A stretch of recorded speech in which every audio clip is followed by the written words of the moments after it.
Mi hijo me empujó contra la pared de la cocina y se fue dando un portazo, como si nada hubiera pasado. Yo no grité, no lloré. Solo me limpié la sangre de la nariz y me puse a preparar el desayuno. Hot cakes, panqueques, tocino, huevos revueltos, jugo de naranja natural. Todo perfecto. Porque a las 8 de la mañana, cuando él bajara esperando que yo hubiera tragado otra humillación más, iba a descubrir quién estaba sentada a mi mesa. Y en ese momento, su mundo iba a derrumbarse. Pero antes de continuar, asegúrate de ya estar suscrito al canal y escribe en los comentarios: ¿desde dónde estás viendo este video? Nos encanta saber hasta dónde están llegando nuestras historias. Mi nombre es Sofía Rangel. Tengo 64 años. Soy viuda desde hace 12 y vivo en una casa de un piso en el barrio de la Roma Sur, en la Ciudad de México. Una casa sencilla, pero que siempre ha sido mi orgullo. Piso de cerámico que yo misma elegí, cortinas que cosí a mano, un pequeño jardín enfrente con rosales que planto cada año. Crié a mi hijo Ricardo sola después de que mi esposo, Javier, muriera en un accidente de moto. Ricardo tenía solo 16 años en aquel entonces. Yo trabajé como auxiliar de limpieza en 3 lugares diferentes para que él pudiera terminar la preparatoria y hacer una carrera técnica. Nunca le faltó nada, nunca. Pero la vida tiene de esas ironías crueles. Lo das todo por una persona, y esa persona se transforma en algo que ya no reconoces. Todo empezó a ir mal hace unos 3 años. Ricardo, que siempre fue un muchacho trabajador, perdió su empleo en una metalúrgica donde llevaba casi 10 años. La empresa cerró sus puertas de la noche a la mañana. Se quedó perdido. Empezó a beber. Al principio era solo una cerveza el fin de semana. Después se volvió diario. Después se convirtió en tequila. Su personalidad cambió completamente. El hijo atento que me llamaba todos los días se volvió un hombre amargado, que culpaba al mundo entero de sus problemas y, principalmente, me culpaba a mí. Yo no sé exactamente cuándo me volví el blanco principal de su rabia. Quizá porque yo estaba ahí, siempre presente, siempre intentando ayudar. Quizá porque es más fácil desquitarse con quien te ama incondicionalmente. Las discusiones empezaron por tonterías. Yo le pedía que buscara trabajo, él decía que yo no entendía nada. Yo le pedía que dejara de beber, él gritaba que su vida era suya. Yo intentaba conversar, él se iba dando portazos. Y poco a poco, las palabras se volvieron gritos. Los gritos se volvieron insultos. Los insultos se volvieron empujones. Y en la madrugada de ayer, los empujones se volvieron algo que yo nunca imaginé que pasaría dentro de mi propia casa. Eran las 2:30 de la mañana, cuando escuché la llave girando en la cerradura. Yo estaba acostada, pero no dormía. Nunca consigo dormir bien cuando sé que él anda en la calle bebiendo. Me quedo ahí, en la oscuridad, rezando para que llegue a salvo y se vaya directo a su cuarto sin armar un escándalo. Pero ayer fue diferente. Escuché la puerta abrirse con fuerza.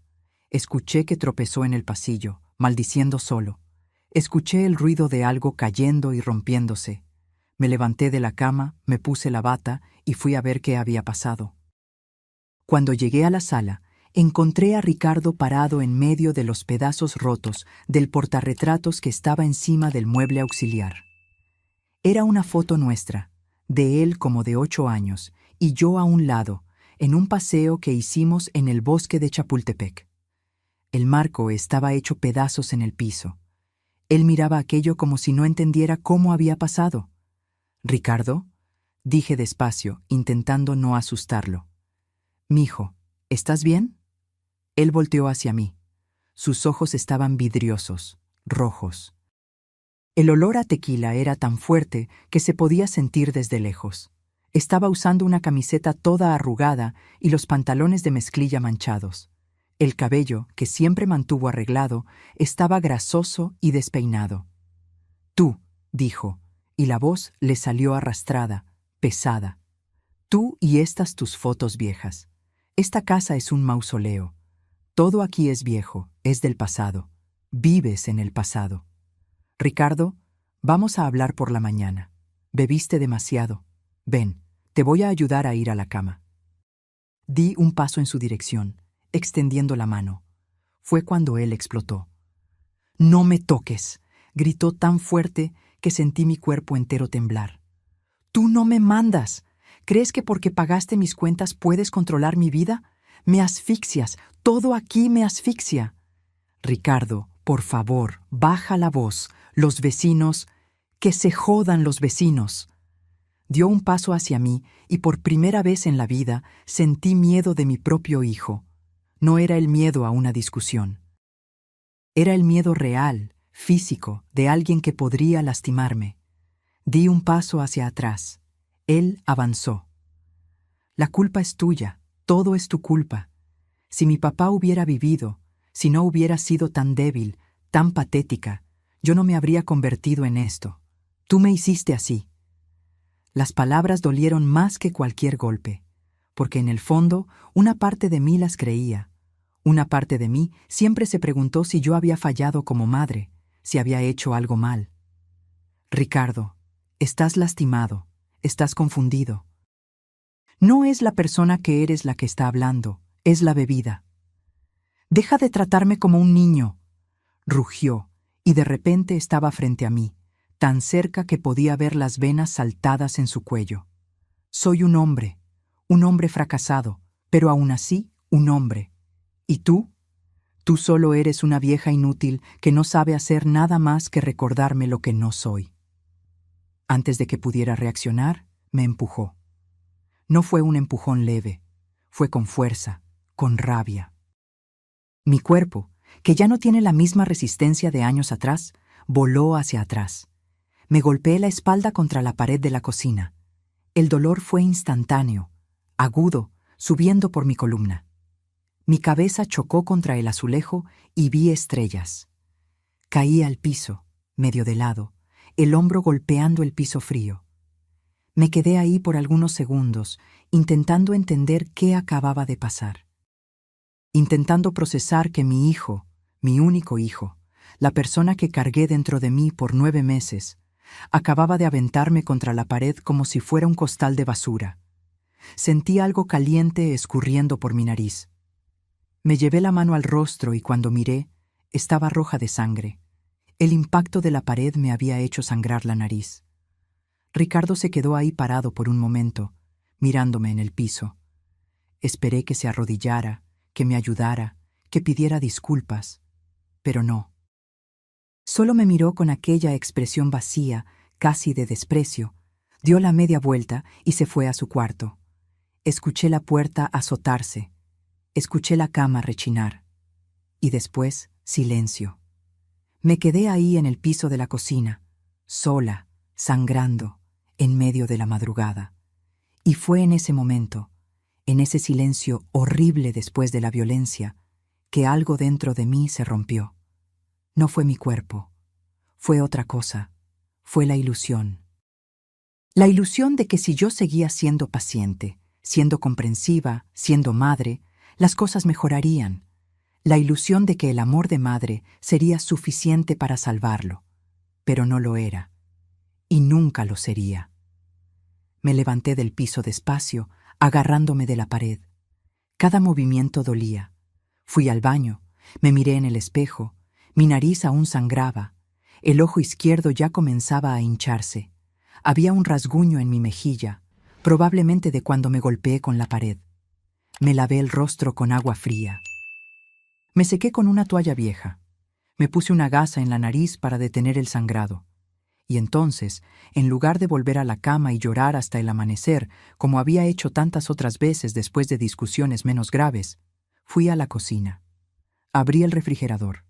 Saqué los huevos, la leche, la mantequilla. Abrí la alacena.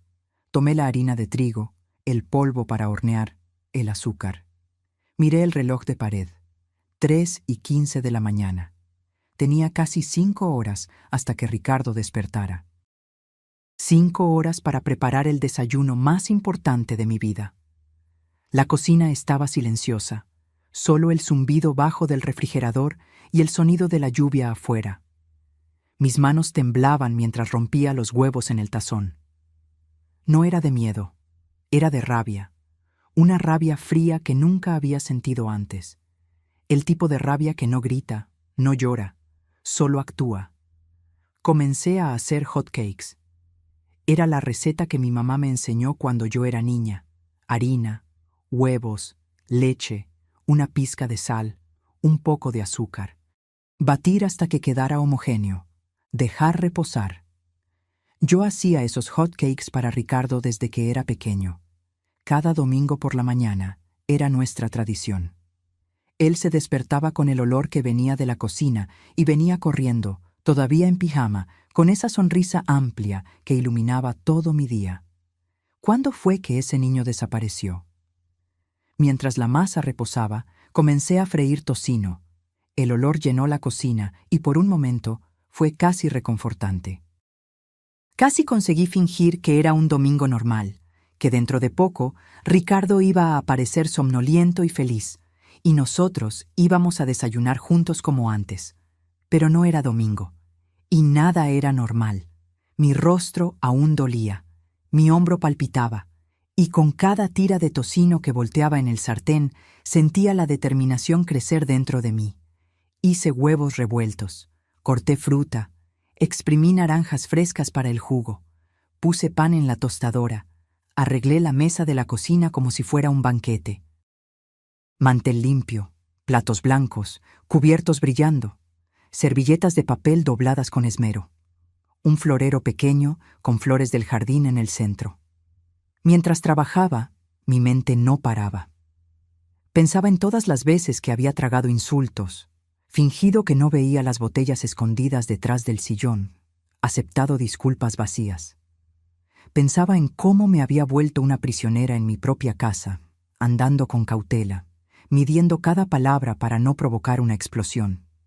Esto no era vida. Y yo merecía vivir.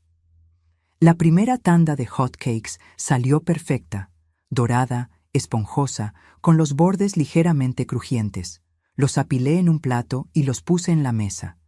El tocino estaba crujiente, los huevos cremosos, el jugo helado. Todo listo, pero la mesa no estaba completa. Faltaba algo, faltaba alguien. Tomé mi celular.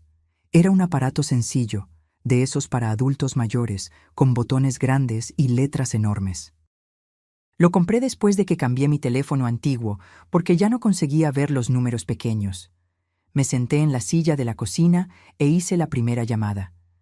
Marqué el número del Padre Juan, de la parroquia de San Judas Tadeo, a donde voy desde hace más de 30 años. Él me conoce desde que Ricardo era bebé. Bautizó a mi hijo, le dio la primera comunión. Fue una de las personas que me apoyó cuando Javier murió. Contestó al quinto timbre, la voz somnolienta y confundida. ¿Bueno? Padre Juan, soy yo, Sofía. Hubo una pausa. ¿Sofía? Hija mía, son las 4 de la mañana. ¿Pasó algo? Sí, padre, pasó. Mi voz salió firme, más firme de lo que esperaba. Necesito que venga a mi casa a las 8 de la mañana, por favor. Sofía, ¿estás bien?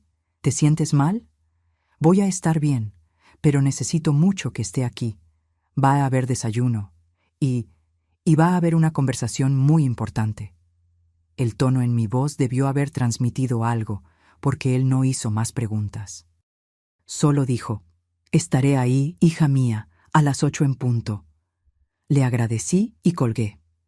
La segunda llamada fue más difícil. Tomé la tarjeta que estaba guardada en el cajón de la cocina, debajo del libro de recetas. Era una tarjeta sencilla, blanca, con letras negras. Agencia del Ministerio Público de la Fiscalía de Género, Fiscalía en Coyoacán. Abajo, un nombre. Agente del Ministerio Público, Marcela Fonseca. Yo había conocido a la agente Marcela en un evento de la iglesia, meses atrás. Dio una plática sobre violencia doméstica. Habló sobre señales de abuso, sobre cómo pedir ayuda, sobre cómo las mujeres no deberían avergonzarse de denunciar. Al final, repartió tarjetas y dijo, «Si algún día ustedes o alguien que ustedes conocen necesitan ayuda, búsquenme, a cualquier hora». En aquel entonces tomé la tarjeta más por educación. Nunca imaginé que la iba a necesitar. Pero ahí estaba yo, a las 4:30 de la mañana, marcando aquel número con los dedos temblorosos. Contestó al segundo timbre. Su voz era alerta, profesional. Agente Marcela Fonseca. Agente, mi nombre es Sofía Rangel. Usted dio una plática en la parroquia de San Judas Tadeo hace algunos meses. Usted me dio su tarjeta y me dijo que llamara si necesitaba. Sí, me acuerdo. ¿Qué pasó, Sofía? Y entonces le conté. Le conté sobre Ricardo, sobre la bebida, sobre los gritos, los insultos, y sobre ayer en la madrugada, el empujón, la pared, la sangre. Ella me escuchó en silencio. Cuando terminé, dijo: Sofía, ¿estás a salvo ahora? ¿Él está en la casa? Él está durmiendo en su cuarto. Yo cerré la puerta de la cocina con seguro por dentro. Estoy a salvo. Excelente. ¿Quieres que envíe una patrulla ahora? No. Respiré hondo. Quiero que usted venga a las 8 de la mañana, junto con el padre Juan. Yo voy a servir el desayuno, y vamos a resolver esto de la manera correcta. Hubo una pausa larga. Luego dijo, despacio: Sofía, ¿estás segura? Esto es inusual. Estoy segura. Por favor, agente. Necesito hacer esto a mi manera, pero necesito que usted esté aquí. Necesito que la ley esté presente. Ella suspiró. Está bien. Estaré ahí. 8 en punto. Pero Sofía, si algo pasa antes de eso, si él despierta y te sientes en peligro, me llamas de inmediato. ¿Entendido? Entendido. Gracias, agente. Colgué. 2 llamadas hechas, 2 testigos confirmados. El escenario estaba siendo montado. Miré el reloj. 5:10. Aún tenía casi 3 horas. Fui a la sala, andando despacio para no hacer ruido. La puerta del cuarto de Ricardo estaba cerrada. Pegué el oído. Conseguía escuchar su respiración pesada, casi un ronquido. Estaba durmiendo profundamente, como siempre después de beber. Volví a la cocina. Me senté en la silla y, por primera vez desde que todo pasó, permití que las lágrimas cayeran. Lloré en silencio, la cabeza apoyada en mis brazos sobre la mesa. Lloré por el hijo que perdí. Lloré por la madre que fui, tan dedicada, tan ciega. Lloré por la mujer en la que me había convertido, pequeña y asustada dentro de mi propia casa. Pero también lloré de alivio, porque finalmente, después de tanto tiempo, yo estaba haciendo algo. Ya no estaba solo sobreviviendo, estaba reaccionando. Cuando las lágrimas se secaron, me lavé el rostro en el fregadero de la cocina. Miré por la ventana. El cielo comenzaba a aclararse, un tono de gris azulado que anunciaba el amanecer. Tomé el espejo pequeño que estaba colgado cerca de la puerta de la cocina. Me miré con cuidado. El moretón en el ojo estaba morado e hinchado. El rasguño en la mejilla estaba rojo. Mi nariz, aunque había parado de sangrar, estaba sensible y ligeramente chueca. Pensé en usar maquillaje para cubrirlo. Tenía un corrector en el cajón del baño. Pero entonces decidí que no, que todos lo vieran, que Ricardo lo viera, que el padre Juan lo viera, que la agente lo viera. Esas marcas no eran mi vergüenza. Eran su vergüenza. Hice más café, bien fuerte, y llené un termo. Arreglé todo en la mesa por tercera vez, asegurándome de que cada detalle estuviera perfecto. A las 7:30 escuché el ruido. La puerta del cuarto abriéndose. Pasos arrastrados en el pasillo, la descarga del baño, el grifo del fregadero corriendo. Mi corazón se aceleró, pero no era miedo, era expectativa. Él estaba despertando, y el show estaba a punto de comenzar. Ricardo entró a la cocina como si nada hubiera pasado. Estaba en shorts y camiseta, el cabello revuelto, los ojos aún hinchados por el sueño y la resaca. Se detuvo en la puerta y miró la mesa puesta, la comida, y a mí sentada en la cabecera. Por un segundo vi confusión en su rostro. Después, algo que me dio asco. Satisfacción. Creyó que yo había preparado aquello como una disculpa, como si yo tuviera algo por lo que disculparme. como si la violencia de la madrugada fuera solo otra pelea familiar que se barrería debajo del tapete con un desayuno esmerado. «Buenos días», dijo, la voz aún ronca. Jaló la silla y se sentó sin ceremonias. Tomó un hot cake y le dio una mordida enorme. Masticó con la boca abierta, sin mirarme. Yo no respondí. Solo me quedé ahí, sentada, las manos cruzadas sobre la mesa, observándolo devorar la comida que yo había hecho. Después de unos minutos, finalmente notó mi silencio. Levantó los ojos y me miró de verdad por primera vez. Fue cuando vio mi rostro, el ojo morado, el rasguño, la nariz hinchada. Dejó de masticar, tragó con dificultad. Por un momento vi algo en su rostro. ¿Arrepentimiento? ¿Culpa? Pero pasó rápido, tan rápido que casi pensé haberlo imaginado. ¿Te golpeaste la cara en algún lugar?, preguntó, la voz demasiado casual, forzada. No creí que hubiera dicho eso. ¿De verdad iba a fingir que no recordaba? O peor, que no había sido su culpa. Abrí la boca para responder, pero en ese momento sonó el timbre. Ricardo frunció el ceño. «¿Quién es a esta hora?» «Visita», dije simplemente, y me levanté. Fui a la puerta. Mi corazón estaba acelerado, pero mis pasos estaban firmes. Abrí. El padre Juan estaba ahí, con su sotana negra impecable y su cuello blanco. Era un hombre de unos 60 y tantos, cabello canoso, rostro bondadoso, pero serio. A su lado, la agente Marcela, de uniforme, con su porte imponente y mirada penetrante. «Buenos días, Sofía», dijo el padre, y entonces sus ojos se posaron en mi rostro. Vi su expresión cambiar de preocupación a horror. «Dios mío». «Entren, por favor», dije, abriendo la puerta completamente. Los dos. Entraron. Los conduje a la cocina. La reacción de Ricardo cuando vio quiénes eran las visitas fue de puro pánico. Se levantó tan rápido que la silla cayó hacia atrás con un estruendo. «Mamá, ¿qué está pasando?» «Siéntate, Ricardo», dije, y mi voz salió dura, autoritaria, una voz que ni siquiera sabía que tenía. «Siéntate y cállate». Él miró del padre a la agente, luego a mí. Por primera vez en mucho tiempo vi miedo en sus ojos. No rabia, miedo. Lentamente recogió la silla caída y se sentó de nuevo. «Padre Juan, agente Marcela, por favor tomen asiento», dije, indicando las sillas que yo había preparado. «Hay café, hay comida. Sírvanse». El padre se sentó, pero no tomó nada. La agente permaneció de pie, las manos cruzadas detrás de la espalda, estudiando a Ricardo con una mirada que lo hacía encogerse en la silla. «Sofía», comenzó el padre, «¿qué te pasó?» Yo respiré hondo. «Lo que pasó, padre, fue que mi hijo me agredió. Ayer en la madrugada llegó borracho, me empujó contra la pared y me dejó sangrando en el piso de la cocina». El silencio que siguió fue absoluto, pesado. «No fue exactamente así».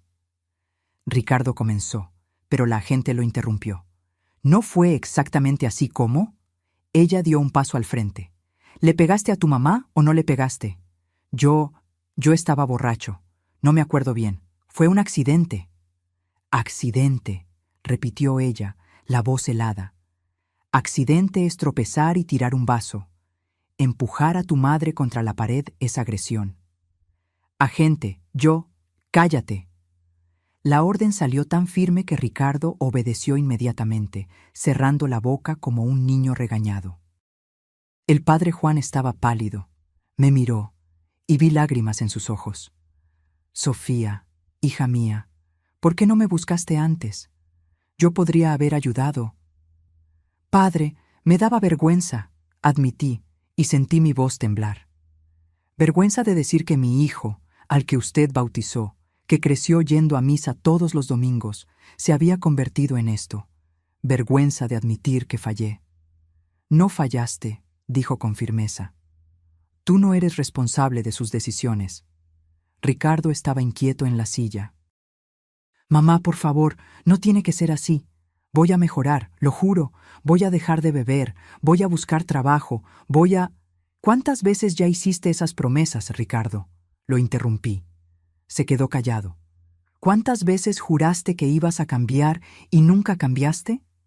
No respondió. Me levanté. Caminé hasta quedar de pie junto a la agente, como si estuviera posicionándome del lado de la ley, del lado de la justicia, del lado opuesto a mi hijo. Pasé 3 años viendo cómo te destruías, dije, y cada palabra salía dolorosa, pero necesaria. 3 años aguantando gritos, humillaciones, falta de respeto. Hice todo lo que una madre puede hacer. Conversé, supliqué, recé. Pero ayer, cuando me aventaste contra esa pared, cruzaste una línea, y no hay vuelta atrás. Mamá, lo siento mucho. No quiero oírte. Mi voz salió más alta de lo que pretendía. Ya no quiero tus disculpas vacías. ¿Estás arrepentido de lo que hiciste o estás arrepentido de que llamé a testigos? Él agachó la cabeza. No consiguió mirarme a los ojos. La agente Marcela jaló una silla y finalmente se sentó, pero mantuvo la postura erguida, profesional. Sacó una libreta del bolsillo. Ricardo, soy la agente Marcela Fonseca. Tu madre me buscó esta madrugada para reportar una agresión. Normalmente, en casos como este, yo ya habría enviado una patrulla y tú estarías esposado ahora. Pero tu madre pidió que hiciéramos algo diferente. Quiso darte la oportunidad de enfrentar lo que hiciste, con dignidad. Ricardo estaba temblando, literalmente temblando. ¿Va a levantar una denuncia?, preguntó la voz fina. Eso depende de tu madre, la agente respondió. Pero independientemente de eso, voy a registrar lo que vi aquí hoy, las marcas en su rostro, tu comportamiento. Todo quedará documentado. El padre Juan se inclinó sobre la mesa. Ricardo, hijo mío, necesitas ayuda, no solo para dejar de beber. Necesitas ayuda para lidiar con tu rabia, con tu frustración, y no vas a conseguir hacerlo solo. Lo sé, padre, Ricardo dijo, y por primera vez su voz sonó sincera. Sé que necesito ayuda. ¿Entonces vas a aceptar?, pregunté. ¿Aceptar qué? Respiré hondo. Era la hora. Vas a aceptar ir a una clínica de rehabilitación, internamiento completo. 3 meses, como mínimo. Me miró como si yo hubiera perdido la cabeza. Mamá, no puedo quedarme 3 meses internado. Puedes y lo harás, dije inflexible. Es eso o levanto la denuncia y respondes penalmente por agresión. La elección es tuya. La expresión en el rostro de Ricardo cambió. De la negación a la rabia, de la rabia a la desesperación. Miró al padre como si buscara un aliado, alguien que pudiera convencerme de cambiar de idea. Padre, ¿no va a decir nada? Ella no puede hacerme esto. El padre Juan solo negó con la cabeza lentamente. Tu madre está haciendo exactamente lo que debió haber hecho hace mucho tiempo, Ricardo. Y tú lo sabes. Pero 3 meses, 3 meses lejos de todo. ¿Y si pierdo la casa, si... Ya perdiste la casa, dije, y las palabras salieron con una firmeza que me sorprendió. La perdiste cuando decidiste que podías maltratarme dentro de ella. Esta es mi casa, Ricardo. Yo trabajé años para tener este techo, y no voy a permitir más que tú conviertas esto en un infierno. Él se puso pálido. ¿Me estás echando? Te estoy dando una elección, corregí. Rehabilitación voluntaria o proceso penal. Pero de cualquier forma, ya no vas a vivir aquí. Las lágrimas comenzaron a escurrir por su rostro. No eran lágrimas de rabia esta vez. Eran lágrimas de alguien que finalmente estaba entendiendo la gravedad de lo que había hecho. O quizá eran solo lágrimas de autocompasión. En aquel momento yo no conseguía distinguir, y honestamente ya no me importaba. Mamá, no tengo a dónde ir. Debiste haber pensado en eso antes, dije, y sentí mi corazón oprimirse, porque incluso con todo lo que había hecho, él aún era mi hijo, y una parte de mí aún quería consolarlo, decirle que todo estaba bien, que íbamos a encontrar una solución. Pero yo no podía hacer eso. No esta vez. La agente Marcela se levantó y se acercó a Ricardo. Mira, muchacho, tienes suerte de tener una madre a la que todavía le importas lo suficiente para darte una salida. Yo he visto cientos de casos parecidos al tuyo. ¿Sabes dónde termina la mayoría? Con la víctima muerta y el agresor preso. ¿Es ese el futuro que quieres? Ricardo sollozó, cubriéndose el rostro con las manos. No. Entonces acepta la ayuda que te están ofreciendo, continuó ella. 3 meses pueden parecer mucho tiempo ahora, pero es mejor que pasar años en un reclusorio. O peor, vivir sabiendo que mataste a tu propia madre en un ataque de rabia de borracho. Las palabras fueron duras, brutales incluso, pero eran necesarias. El padre Juan tomó una de las servilletas de la mesa y se la entregó a Ricardo, que estaba llorando abiertamente ahora. Hijo mío, cuando Jesús dijo «ama a tu prójimo como a ti mismo», Él no estaba excluyendo a las madres. Necesitas aprender a respetar a quien te ama, y eso comienza por respetarte a ti mismo primero, dejando esa bebida, tratando esa rabia. Ricardo se limpió los ojos. Se quedó en silencio por un largo momento. Después, con la voz embargada, preguntó: «Si acepto ir a esa clínica, después de los 3 meses, ¿puedo volver?» Yo sabía que esa pregunta vendría, y yo ya tenía la respuesta. «No», dije simplemente. «Después de los 3 meses, vas a buscar tu propio lugar. Vas a reconstruir tu vida lejos de aquí. Yo voy a ayudarte financieramente al principio. Voy a apoyarte a distancia. Pero esta casa ya no es tu casa». Vi el dolor en su rostro, y fue como si algo dentro de mí se rompiera también, porque yo no estaba solo echando a mi hijo, estaba admitiendo que fallamos. Los dos. «¿Pero podemos vernos?», preguntó, y su voz era de un niño asustado. «¿Después de que salga, podemos vernos de vez en cuando?» «Sí», dije, y sentí las lágrimas finalmente caer por mi rostro. «Sí, podemos vernos, pero solo cuando estés realmente mejor, cuando puedas mirarme a los ojos y respetarme». Él asintió, derrotado. La agente Marcela volvió a sentarse y tomó la libreta. «Entonces está decidido. Ricardo va a aceptar tratamiento voluntario en una clínica de rehabilitación. Sofía, ¿tienes alguna clínica en mente o quieres que yo te indique una?» «Yo investigué», dije. En realidad, había investigado meses atrás, cuando la situación comenzó a volverse insostenible, pero nunca tuve el valor de tomar la decisión. Hay una clínica en Valle de Bravo, la Casa Nuevo Amanecer. Trabajan con dependencia química y tienen programa de 3 a 6 meses. «La conozco», dijo la agente. «Es buena. Voy a llamar allá y explicar la situación. Si hay lugar, Ricardo puede ingresar hoy mismo». «¿Hoy?», Ricardo exclamó. «Pero necesito arreglar mis cosas. Yo...» «Cuanto más rápido mejor», lo interrumpí. «No hay nada que pensar, Ricardo. O vas hoy o registro la denuncia ahora». Él cerró los ojos, respiró hondo y finalmente dijo: «Está bien, voy». La agente tomó el celular y salió de la cocina para hacer la llamada. El padre Juan se levantó y puso la mano en el hombro de Ricardo. «Estás haciendo lo correcto, hijo mío. Va a ser difícil, pero yo voy a rezar por ti todos los días.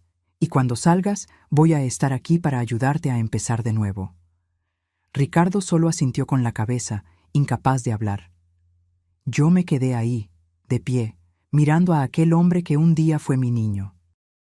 Y me permití sentir todo al mismo tiempo: rabia por lo que hizo, tristeza por lo que nos convertimos, alivio por finalmente estar tomando una acción y un amor terco, dolorido, que no importa cuánto intentara, no conseguía apagar completamente, porque él aún era mi hijo, siempre lo sería, pero yo también era una persona, y yo merecía paz.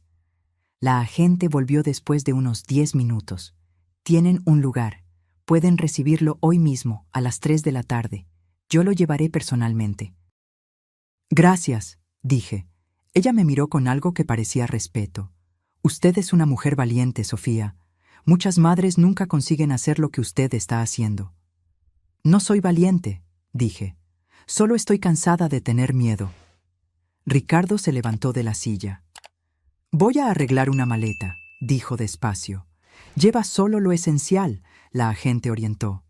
En la clínica vas a recibir ropa y productos de higiene. No puedes llevar celular ni nada de valor. Salió de la cocina cabizbajo. Escuché sus pasos en el pasillo, la puerta del cuarto abriéndose. Me quedé a solas con el padre y la agente. Fue el padre quien habló primero. ¿Cómo estás, Sofía? ¿De verdad? Rota, admití, pero al mismo tiempo aliviada. Es como si un peso gigante hubiera sido quitado de mis hombros. Vas a necesitar apoyo también, dijo la agente. Terapia, grupo de apoyo. Yo tengo contactos, si quieres. Acepto, dije. Porque yo sé que cuando él se vaya, cuando esta casa quede vacía, voy a tener que lidiar con todo esto. La culpa, la soledad, el miedo de haber hecho lo incorrecto. No lo hiciste, dijo el padre con firmeza. Hiciste lo único correcto. Salvaste su vida y la tuya. Quizá él tenía razón, quizá no. Solo el tiempo lo diría. Ricardo tardó casi 1 hora en arreglar la maleta. Durante ese tiempo, yo, el padre Juan y la agente Marcela nos quedamos en la sala, tomando café, conversando en voz baja. El padre me contó sobre otros casos que había visto en la parroquia, otras familias destruidas por la bebida y por la violencia. La agente habló sobre los índices de violencia doméstica, sobre cómo la mayoría de las víctimas tarda años en denunciar, si es que denuncia. Yo solo escuchaba, todavía procesando todo. Cuando Ricardo finalmente salió del cuarto, estaba cargando una mochila vieja y una bolsa de plástico. Los ojos estaban rojos, hinchados de tanto llorar. Evitó mi mirada. ¿Puedo hablar con usted?, preguntó despacio, mirándome por primera vez desde que salió de la cocina. Yo miré a la agente. Ella asintió con la cabeza. Voy a esperar en el coche. 5 minutos. El padre también se levantó. Voy a dar una vuelta en el jardín, aprovechar los rosales. Nos quedamos solos, Ricardo y yo, por primera vez desde la agresión. Él posó las bolsas en el piso y se quedó parado ahí, las manos en los bolsillos, como un adolescente torpe. Por un momento, fue como volver en el tiempo, a cuando él tenía 15, 16 años, y venía a pedirme permiso para salir con los amigos. Mamá, comenzó, pero la voz le falló. Se aclaró la garganta e intentó de nuevo. No sé ni cómo pedir disculpas por lo que hice, por lo que me convertí. Yo no dije nada, solo esperé que continuara. Me odio, confesó, y las lágrimas volvieron a caer. Te miro con ese ojo morado, esa marca en el rostro, y quiero desaparecer. Quiero volver en el tiempo e impedir que aquel monstruo borracho te pusiera una mano encima. Pero tú eres ese monstruo, Ricardo, dije, y las palabras salieron más duras de lo que pretendía. Lo eres. La bebida no te transformó en otra persona. Solo le quitó los frenos a la persona que elegiste ser. Él se encogió, como si yo le hubiera dado una bofetada. Lo sé, susurró. Sé que la culpa es mía, y juro, mamá, juro por todo lo que es sagrado que voy a aprovechar estos 3 meses. Voy a hacer todo lo que los doctores ordenen. Voy a dejar de beber. Voy a arreglar mi cabeza. Y un día voy a hacerte sentir orgullosa de nuevo. Espero que sí, dije. Y parte de mí realmente esperaba. Pero otra parte, la parte herida y cansada, ya no conseguía creer en promesas. Él dio un paso en mi dirección, vacilante, y luego abrió los brazos. Una petición silenciosa de abrazo. Yo me quedé inmóvil. No pude abrazarlo. Él entendió. Dejó caer los brazos y asintió, como si estuviera aceptando otra consecuencia de sus acciones. Te voy a extrañar, dijo. Yo también, admití, pero no voy a extrañar vivir con miedo. Él tomó las bolsas, fue a la puerta. Se detuvo. Miró hacia atrás una última vez. Gracias, mamá, por no haberte rendido conmigo completamente. Y entonces salió. Me quedé ahí parada en la sala, escuchando el ruido del coche de la agente encendiéndose, después alejándose. El padre Juan volvió del jardín y vino a quedarse a mi lado. ¿Vas a estar bien?, preguntó. Eventualmente, dije, pero por ahora solo necesito respirar. Se quedó conmigo por 1 hora más. Ayudó a lavar los platos del desayuno que nadie realmente comió. Conversamos sobre trivialidades, sobre la kermés que la iglesia estaba organizando, sobre cualquier cosa que no fuera Ricardo, o violencia, o dolor. Cuando se fue, la casa quedó silenciosa. Un silencio diferente al que yo estaba acostumbrada. No era el silencio tenso de antes, cuando yo andaba con cautela intentando no provocar una explosión.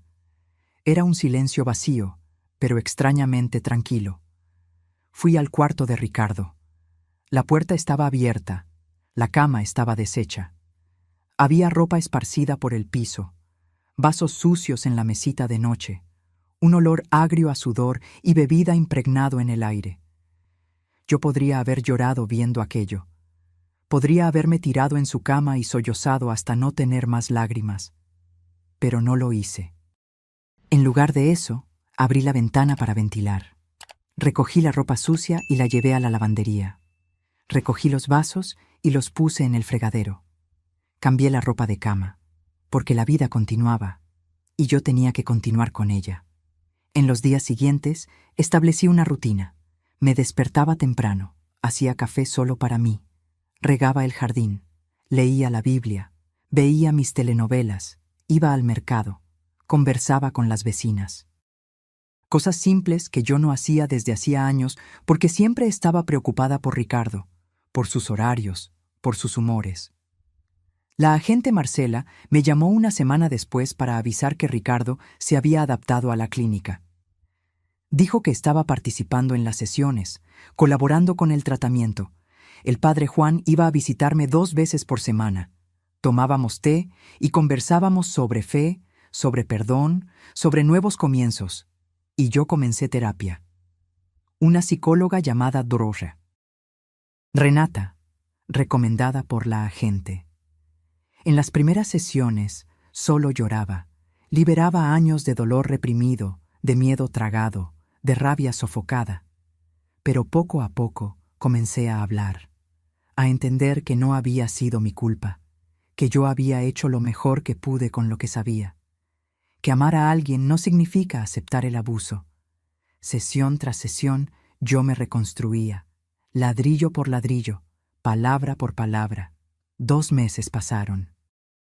Yo estaba sentada en el porche tomando mi café de la tarde cuando el teléfono sonó. Era un número que yo no conocía.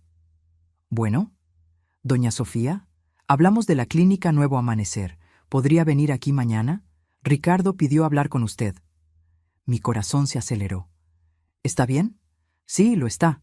Le está yendo muy bien, de hecho. Pero llegó a un punto del tratamiento en el que necesitamos la participación de la familia. Terapia familiar, la llamamos. Yo no sé si estoy lista. No tiene que decidir ahora. Piénselo con calma, pero sería muy importante para su proceso. Colgué el teléfono con la mano temblando. Llamé a la doctora Renata. Le conté sobre la invitación. ¿Cómo te sientes en relación a eso?, preguntó ella. Con miedo, admití. Miedo de verlo y volver a ser esa Sofía que siempre cedía, que siempre perdonaba sin límites. Ya no eres esa Sofía, me recordó. Has crecido. Si decides ir, será en tus términos, con tus límites claros. Y si sientes que no estás lista, también está bien. Pasé la noche sin dormir pensando. En la madrugada tomé mi decisión.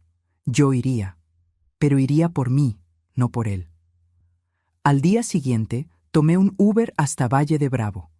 La clínica estaba en un área arbolada, lejos de la ciudad. Era un edificio grande, blanco, con jardines bien cuidados. Parecía más un hotel que una clínica de rehabilitación. La recepcionista me encaminó a una sala de terapia. Era pequeña, acogedora, con sillones cómodos y una decoración suave. Una terapeuta me recibió. Doctora Camila, una mujer joven, de unos 40 años, con una sonrisa cálida. Doña Sofía, gracias por venir. Yo soy la terapeuta responsable de Ricardo aquí. Está haciendo un trabajo muy bonito. Qué bueno, dije, y era sincero. Hoy es solo una conversación inicial. Ricardo aún no sabe que usted vino. Quería primero entender sus expectativas, sus límites. Conversamos por casi 1 hora. Le conté a ella todo, la agresión, el miedo, la decisión de internarlo. Ella me escuchó con atención, haciendo anotaciones. ¿Y qué espera usted de esta terapia familiar?, preguntó ella. Quiero entender si él realmente cambió, dije. Quiero saber si es seguro dejarlo volver a mi vida, incluso si es a distancia. Justo, dijo ella. Y voy a ser honesta con usted. Ricardo está haciendo progresos significativos. Lleva 2 meses sin beber, está participando activamente en las sesiones, está lidiando con la rabia de forma mucho más saludable, pero la recuperación es un proceso largo. Puede recaer. Por eso es importante que usted mantenga sus límites, independientemente de su progreso. Los voy a mantener, aseguré. Entonces, ¿lo llamamos? Respiré hondo. Sí, llamémoslo. Ella salió de la sala. Volvió 2 minutos después con Ricardo. Cuando él entró y me vio, se detuvo en medio de la sala. Parecía diferente. Había subido un poco de peso, un peso saludable. El rostro estaba limpio, los ojos claros. Usaba ropa sencilla pero limpia. Parecía más joven de alguna forma. Mamá, dijo, y la voz estaba cargada de emoción. Hola, Ricardo. La doctora Camila nos indicó los sillones. Nos sentamos. Yo mantuve una distancia segura. Ricardo, agradece a tu mamá por haber venido, comenzó ella. Gracias, mamá. En serio, yo no estaba seguro de que vendrías. Yo tampoco lo estaba, admití. Ella me dio la conversación. Hizo preguntas, dejó que cada uno hablara, impidió que el asunto se desviara. Ricardo me contó sobre la rutina en la clínica, las sesiones de grupo donde él escuchaba historias de otras personas que luchaban contra la adicción, la terapia individual, donde él estaba aprendiendo a identificar los detonantes que lo llevaban a beber, las actividades físicas que lo ayudaban a liberar la tensión. Nunca me di cuenta, dijo en un momento dado, de lo enfermo que estaba. Yo creía que el problema era el mundo, era el trabajo que no salía bien, era la economía mala, eras tú, mamá, exigiéndome. Sentí el pecho oprimirse, pero lo dejé continuar. Pero aquí entendí, el problema siempre fui yo. Yo que no sabía lidiar con la frustración, yo que elegí la bebida como salida fácil, yo que transformé mi rabia en violencia. Me miró a los ojos. Y yo que casi destruí a la persona que más me ama en el mundo. ¿Cómo te sientes en relación a eso?, preguntó la doctora Camila. Avergonzado, arrepentido, con rabia de mí mismo. Respiró hondo, pero también determinado a nunca más ser aquel hombre. La terapeuta volteó hacia mí. ¿Y usted, doña Sofía? ¿Qué tiene que decirle a Ricardo? Yo reuní coraje. Miré a mi hijo y dije la verdad. Quiero creerte, Ricardo, de verdad. Pero rompiste mi confianza tantas veces que ahora no puedo simplemente aceptar palabras. Necesito acciones y tiempo. Lo entiendo, dijo, y voy a probarlo, aunque tarde años. Quizá tarde, dije, y necesitas estar en paz con eso. Él asintió. La sesión duró 2 horas. Al final yo me sentía exhausta, pero también más ligera. Cuando fuimos a despedirnos, Ricardo preguntó, ¿puedo abrazarte? Yo dudé, pero entonces di un paso al frente y lo permití. Fue un abrazo rápido, cauteloso. Pero estuvo ahí. Un comienzo. Volví a casa con sentimientos mezclados. Parte de mí estaba esperanzada. El Ricardo que vi en la clínica parecía genuinamente diferente, más maduro, más consciente. Pero otra parte, la parte que había sido lastimada y traicionada tantas veces, aún estaba escéptica. Bellas palabras eran fáciles. Lo difícil era mantener el cambio cuando la vida real volviera a apretar. La doctora Renata me ayudó a procesar todo. La esperanza es buena, dijo. Pero la esperanza realista es mejor. Sigue manteniendo tus límites. Sigue cuidando de ti primero. Y fue lo que hice. Ricardo completó los 3 meses en la clínica. Cuando recibió el alta, no volvió a mi casa, como habíamos acordado. En lugar de eso, la clínica lo canalizó a una casa de apoyo, donde él dividiría un departamento con otros 3 hombres en recuperación. Consiguió un trabajo, primero como ayudante general en una empresa de limpieza, después como auxiliar administrativo en una oficina pequeña. No era el trabajo de sus sueños, pero era honesto, y él estaba sobrio. Pasamos a vernos una vez por semana, siempre en lugares públicos, siempre con hora marcada. Yo mantenía mis límites firmes. Al principio, las conversaciones eran tensas, artificiales, los dos andando con cautela, con miedo de decir lo incorrecto. Pero con el tiempo se fue volviendo más fácil. Conseguimos conversar sobre cosas simples: fútbol, películas, su trabajo, mi jardín. Poco a poco, yo comencé a ver pequeñas señales de la persona que solía ser. El sentido del humor seco, la inteligencia, la amabilidad que siempre existió debajo de la rabia. Un año después del internamiento, en su cumpleaños, hice un pastel. Era nuestra tradición, desde que él era niño. Pastel de chocolate con cubierta de fresa. Lo llevé a la casa de apoyo. Cantamos las mañanitas, cumpleaños, los otros residentes se unieron. Fue simple, pero fue especial. Gracias, mamá, dijo después, mientras nos despedíamos, por no haberte rendido conmigo completamente. Nunca voy a rendirme, dije, pero tampoco voy a dejar de protegerme. Y ni debes, él concordó. Hoy, 2 años después de aquella madrugada terrible, puedo decir que estamos bien. No somos lo que éramos. Nunca más lo seremos. La ingenuidad se fue. La confianza ciega terminó. Pero tenemos algo nuevo. Un respeto mutuo. Una relación basada en honestidad, no en obligaciones o culpas. Ricardo continúa sobrio. Continúa en terapia. Continúa trabajando. Consiguió una novia, una muchacha llamada Julieta, que también está en recuperación. Ellos se apoyan mutuamente. ¿Y yo? Yo descubrí quién soy además de madre. Volví a coser, algo que me encantaba y había abandonado. Entré a un grupo de artesanías en la iglesia. Hice nuevos amigos. Viajé por primera vez en años. Fui a Puerto Vallarta con un grupo de señoras de la parroquia. Mi casa volvió a ser mi refugio. Ya no mi prisión. ¿Hay días difíciles? Sí. Hay días que me despierto y el primer pensamiento es la culpa. ¿Y si hubiera hecho diferente? ¿Y si hubiera sido más paciente? Pero entonces recuerdo mi rostro lastimado en aquel espejo. Recuerdo el miedo que yo sentía en mi propia casa. Y sé que hice lo único que pude haber hecho. Me salvé.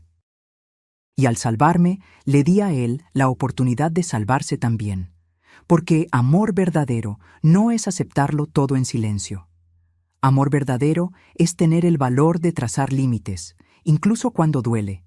Es decir, no, incluso cuando cada fibra de tu ser quiere decir sí. Es elegir tu propia vida, incluso cuando eso significa soltar a quien más amas. Mi terapeuta me dijo algo que nunca voy a olvidar. No puedes incendiarte para mantener a otra persona caliente. Y ella tenía razón. Miro hacia atrás y veo una mujer que sobrevivió, que luchó, que se rehusó a ser víctima para siempre. Miro hacia adelante y veo posibilidades. Una vida que es mía. Paz que construí con mis propias manos. Y miro hacia un lado y veo a mi hijo, no viviendo conmigo, no dependiente de mí, pero vivo, luchando, creciendo. Quizá esa sea la mayor lección que aprendí. A veces, lo más amoroso que puedes hacer es alejarte. Es dejar a la persona enfrentar las consecuencias. Es confiar en que son lo suficientemente fuertes para levantarse solos. No fue fácil. Nada de esto fue fácil, pero fue necesario. Y hoy, cuando me despierto y tomo mi café en paz, cuando miro por la ventana y veo mis rosales floreciendo, cuando me acuesto en la cama sin miedo de lo que la noche va a traer, hoy sé que hice la elección correcta. Hay una foto en mi refrigerador ahora. Es nueva, tomada hace algunos meses. Ricardo y yo, en un parque, ambos sonriendo. Una sonrisa cautelosa aún, pero genuina. No es la relación que teníamos antes. Es algo diferente, quizá mejor, de cierta forma, porque es real. No tengo ilusiones. Sé que su recuperación es un trabajo diario. Sé que puede recaer. Sé que nuestra relación siempre tendrá cicatrices, pero también sé que está intentando, realmente intentando. Y yo aprendí que puedo ser fuerte, que puedo decir no, que merezco respeto, incluso, especialmente, de las personas que amo. Las otras señoras del grupo de artesanías en la iglesia a veces me preguntan sobre Ricardo. Yo soy honesta. No escondo que fue internado, que tuvimos problemas serios. Al principio vi juicio en algunas miradas, pero la mayoría entendió. Muchas tenían sus propias historias de familiares problemáticos. Una de ellas, doña Luisa, me dijo: Sofía, hiciste lo que pocas tienen el valor de hacer. No dejaste que el amor se convirtiera en una trampa. Y quizás sea eso mismo. Amor que aprisiona no es amor. Es dependencia disfrazada de afecto. Hoy, cuando Ricardo me llama, y llama regularmente, siempre respetando los horarios que acordamos, conversamos con ligereza. Me cuenta sobre el trabajo, sobre Julieta, sobre sus planes de vivir juntos en un futuro próximo. Yo le cuento sobre mis clases de ganchillo, sobre el viaje que estoy planeando con las amigas, sobre la receta nueva que aprendí. Son conversaciones normales, de madre e hijo que se respetan. A veces me agradece. Mamá, gracias por haber sido firme aquel día, por haberme mostrado que necesitaba ayuda. Y yo siempre respondo lo mismo.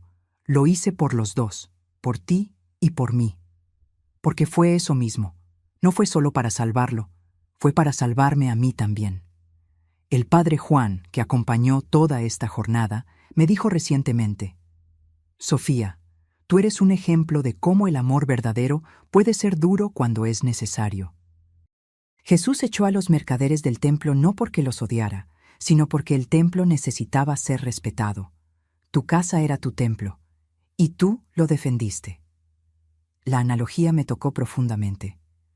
Mi casa hoy es de hecho un templo, de paz, de seguridad, de vida. Y cuando Ricardo viene a visitarme, acordado con anticipación, siempre durante el día, siempre por un periodo limitado, trata ese espacio con respeto. Se quita los zapatos en la entrada, habla bajo. Agradece por la comida, por la compañía, por la oportunidad.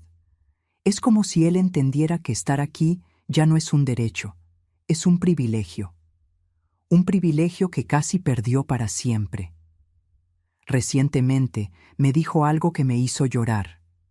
Estábamos tomando té en el porche, un domingo por la tarde. Mamá, sé que nunca voy a conseguir borrar lo que hice. Aquella noche va a estar siempre entre nosotros. Pero quiero que sepas que yo uso esa memoria como combustible. Cada vez que siento ganas de beber, me acuerdo de tu rostro lastimado, y elijo no beber. No por mí, por ti. Ricardo, dije, sosteniendo su mano por primera vez en años, necesito que hagas esto por ti también. Porque el día que solo lo hagas por las otras personas, será demasiado fácil rendirte cuando creas que nadie te está mirando. Él pensó por un momento y luego asintió. Tienes razón, voy a trabajar en eso. Y yo le creí. No completamente, la desconfianza aún vive en el fondo de mi corazón, pero lo suficiente para seguir manteniendo esa puerta entreabierta. Hoy entiendo que esa es mi función ahora, no ser su puerto seguro. Él necesita ser su propio puerto, pero puedo ser un faro distante, una luz que recuerda que hay amor esperando si Él sigue en el camino correcto. Y para mí misma, yo soy tanto el puerto como el faro, mi propio refugio y mi propia guía. Aprendí que cuidar de mí no es egoísmo, es supervivencia. Aprendí que los límites no son muros, son puentes saludables. Aprendí que perdonar no significa olvidar o permitir que pase de nuevo. Y por encima de todo, aprendí que a veces lo más maternal que puedes hacer es dejar a tu hijo caer, para que él aprenda a levantarse solo. Si pudiera volver en el tiempo, ¿haría todo diferente? Quizá habría actuado antes. Quizá habría buscado ayuda cuando las primeras señales aparecieron. Quizá habría sido más firme con los límites desde el principio, pero no puedo cambiar el pasado. Solo puedo aprender de él. Y lo que aprendí me transformó en una mujer que nunca imaginé ser. Una mujer que ya no se doblega, que no traga ofensas, que no acepta menos que respeto. Esta es la nueva Sofía. Y me gusta ella. Cuando me miro en el espejo ahora, ya no veo marcas de violencia. Veo marcas de vida. Arrugas que cuentan historias, canas que representan sabiduría conquistada a duras penas. Ojos que vieron oscuridad pero eligieron buscar la luz. ¿Y sabes qué más? Yo sonrío. Una sonrisa verdadera, libre, sin miedo de lo que está por venir. Porque yo sobreviví. Y no solo sobreviví, yo vencí. Ahora, si te gustó esta historia, haz clic en suscribirse y dime en los comentarios, ¿qué parte te dejó con la boca abierta? Ah, y no olvides hacerte miembro para tener acceso a videos exclusivos que no subo aquí. Te espero allá.